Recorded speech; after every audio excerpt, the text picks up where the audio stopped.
Hello and welcome to a new video. Primary TET 2014 OMR সংক্রান্ত যে মামলা সেটা আজকে লিস্টেড আছে। গতকাল মামলাটি উঠেছিল, কি হয়েছিল সেখানে আমরা একদম লাইভ আপডেট দিয়েছিলাম, আপনারা অনেকেই সেটা দেখেছেন। আজকে মামলাটি লিস্টেড আছে, কত নম্বর সিরিয়ালে আছে এবং সেক্ষেত্রে কি বলা হয়েছিল আগের শুনানিতে সেটাও আমরা আপনাদের সাথে শেয়ার করব। তো সরাসরি আমরা চলে এলাম মহামান্য হাইকোর্টের অফিসিয়াল সাইটে।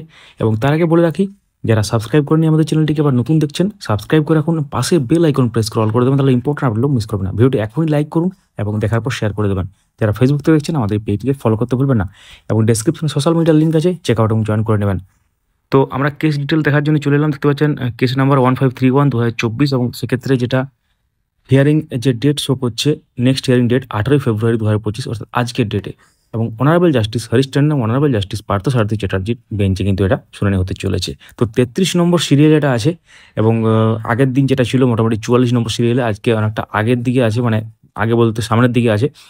তো এখানে আমরা দেখে নেব আগে কি হয়েছিল। দেখতে পাচ্ছেন এখানে আগের দিনে যে অর্ডার কপি সেটা কোনো রকম আপলোড হয়নি।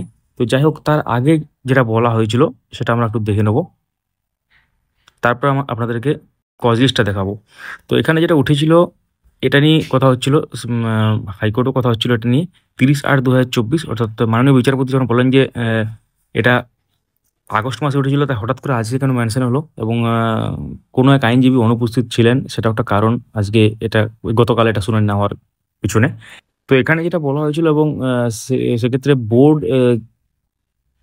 বোর্ড যে খরচ খরচাগুলো হবে সিবিআইয়ের ইনভেস্টিগেশনে, সেগুলো দায়ভার গ্রহণ করতে পারবে না বা বোর্ডের ফাইন্যান্সিয়াল কোনো রকম মানে এখানে ফাইন্যান্সিয়ালভাবে সাহায্য করতে পারবে না, সেটা কিন্তু বোর্ড এখানে এই করে আগে বলেছিল।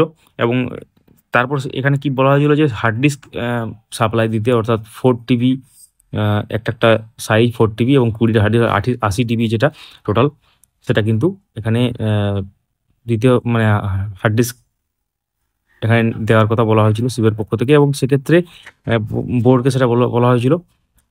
তো সেখানে কোনো রকম টাকা বা মনিটারি ফর্মে কিন্তু কিছু চাওয়া হয়নি, এখানে লেখা আছে দেখতে পাচ্ছেন। এবং তারপর সেটা ওয়েস্ট বেঙ্গল ফাইন্যান্স ডিপার্টমেন্টকে দায়িত্ব দেওয়া হয় এবং সেটা কিন্তু সিবিআই যেটা খরচ খরচা হবে সেগুলো বহন করার জন্য, সেটা আমরা দেখতে পাচ্ছি অর্ডারে।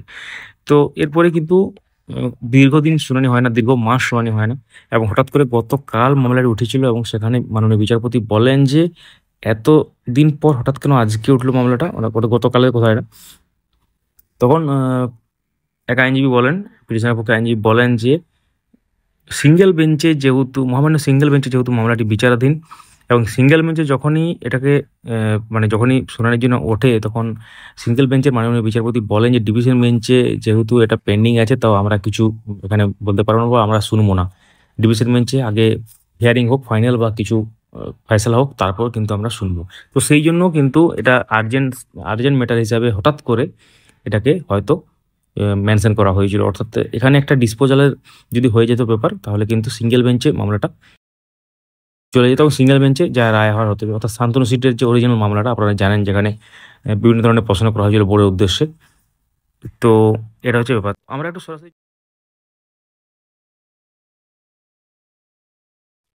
সরাসরি চলে এলাম অফিসিয়াল যে কজ লিস্ট মহামান্য কলকাতা হাইকোর্টে। দেখতে পাচ্ছেন court number 8 division bench, honourable justice Harish Tandon এবং অনারেবল জাস্টিস পার্থসারথী চ্যাটার্জি।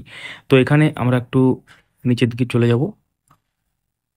33 নম্বরে দেখতে পাচ্ছেন MAT 1531 Mrinmoy Haldar and others versus Shantanu সিট অ্যান্ড আদার্স, এবং তার সাথেই যেটা আইএ নম্বর দেওয়া আছে এবং তার সাথে রিট 38 আছে ম্যাট 1382, একই টাইপের ম্যাটার। এবং সেক্ষেত্রে প্রথমের যে মামলাটা সেটা একটু আগে আমরা দেখালাম এবং এখানে দেখতে পাচ্ছেন 33 নম্বর সিরিয়ালে আছে।